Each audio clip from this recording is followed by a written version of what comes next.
दोस्तों, अर्जुन महाराज युधिष्ठिर से आगे कहते हैं, इस प्रकार जब निवात कवचों का अंत हो गया तो नगर में उनकी स्त्रियां रोने पीटने लगीं। फिर मैं मातली के साथ उस नगर में गया। मेरे रथ का घोष सुनकर दैत्यों की स्त्रियां बहुत डरी और उसे देखकर वे झुंड की झुंड भागने लगीं। वह नगर अमरावती से भी बढ़ चढ़कर था।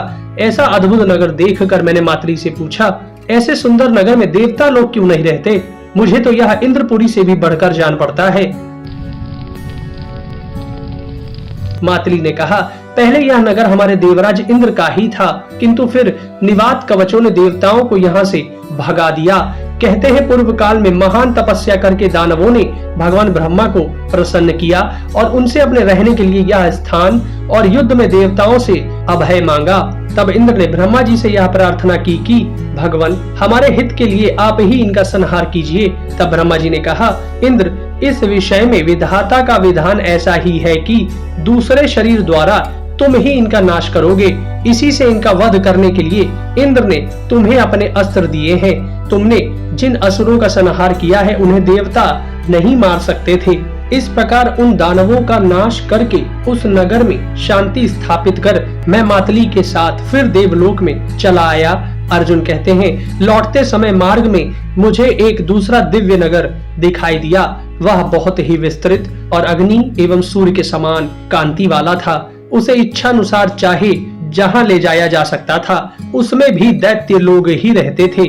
उस विचित्र नगर को देखकर मैंने मातली से पूछा, यह अद्भुत स्थान क्या है?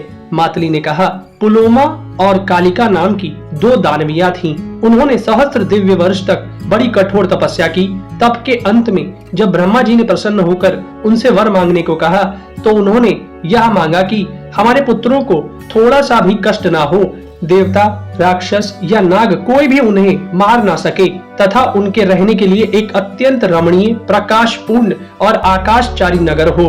तब ब्रह्मा जी ने कालिका के पुत्रों के लिए सब प्रकार के रत्नों से सुसज्जित, देवताओं के लिए भी अजय, सब प्रकार के अभिष्ट भोगों से पूर्ण तथा रोग शोक से रहित यह नगर तैयार किया।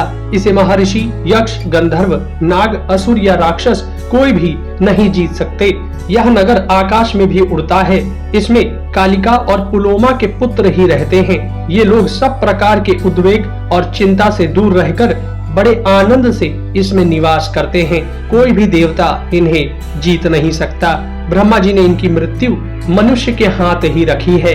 अतः तुम वज्र द्वारा इन दुर्जय और महाबली दैत्यों का भी अंत कर दो। तब मैंने प्रसन्न होकर मातली से कहा, अच्छा, तुम अभी मुझे इस नगर में ले चलो।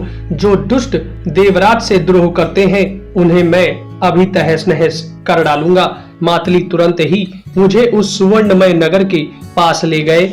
मुझे देखकर वे दैत्य कवच धारण कर रथों में सवार हो बड़े वेग से मेरे ऊपर टूट पड़े और अत्यंत क्रोध में भरकर मेरे ऊपर नालीक, नाराज, भाले, शक्ति, रिष्टि और तोमरों से वार करने लगे। तब मैंने अपनी अस्त्र विद्या के बल से भीषण बाण वर्षा कर उनकी शस्त्र वृष्टि को रोक दिया और उन सबको मोहित कर दिया, जिससे वे आपस में ही एक दूसरे पर प्रहार करने लगे। उनकी इस मुग्धावस्था में ही मैंने अनेकों चमचमाते हुए बाण छोड़कर सैकड़ों के सिर काट डाले। जब उनका इस प्रकार नाश होने लगा तो वे फिर अपने नगर में ही घुस गए और माया द्वारा उस पुरी के सहित आकाश में उड़ गए। तब दिव्यास्त्रों के द्वारा छोड़े हुए सर समूह से मैंने दैत्यों के सहित उस नगर को घेर दिया। मेरे छोड़े हुए लोहे के बाण सीधे पार निकल जाने वाले थे। उनसे टूट फूट कर वह दैत्यों का नगर पृथ्वी पर गिर गया। फिर तो मुझसे युद्ध करने के लिए उनमें से 60,000 रथी क्रोधित होकर मेरे ऊपर चढ़ आए और मुझे चारों ओर से घेर लिया, किंतु मैंने पहने पहने बाण छोड़कर उन सभी को नष्ट कर दिया। थोड़ी ही देर में समुद्र की लहरों के समान एक दूसरा दल चढ़ आया। तब मैंने यह सोचकर कि मानवीय युद्ध से इन पर विजय पाना कठिन है, धीरे धीरे दिव्य अस्त्रों का प्रयोग आरंभ कर दिया। किंतु वे दैत्य रथी बड़े ही विचित्र योद्धा थे। वे मेरे दिव्य अस्त्रों को भी काटने लगे। तब मैंने देवादिदेव श्री महादेव जी की ही शरण ली और सब प्राणियों का कल्याण हो ऐसा कहकर उनका सुप्रसिद्ध पाशुपतास्त्र गांडीव धनुष पर चढ़ाया। फिर भगवान त्रिनयन को मन ही मन प्रणाम कर उन दैत्यों का नाश करने के लिए उसे छोड़ दिया। उसकी प्रचंड मार से दैत्य बात की बात में नष्ट हो गए।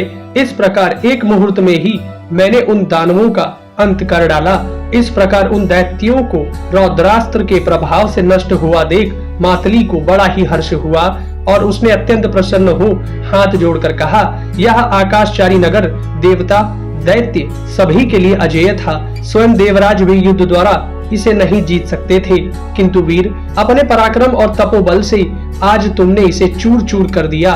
उस आकाशचारी नगर के नष्ट होने और दानवों के मारे जाने पर दैत्यों की स्त्रियां भी बाल बिखेरे चित्कार करती इस नगर के बाहर जा पड़ी। वह नगर गंधर्व नगर के समान देखते देखते अदृश्य हो गया।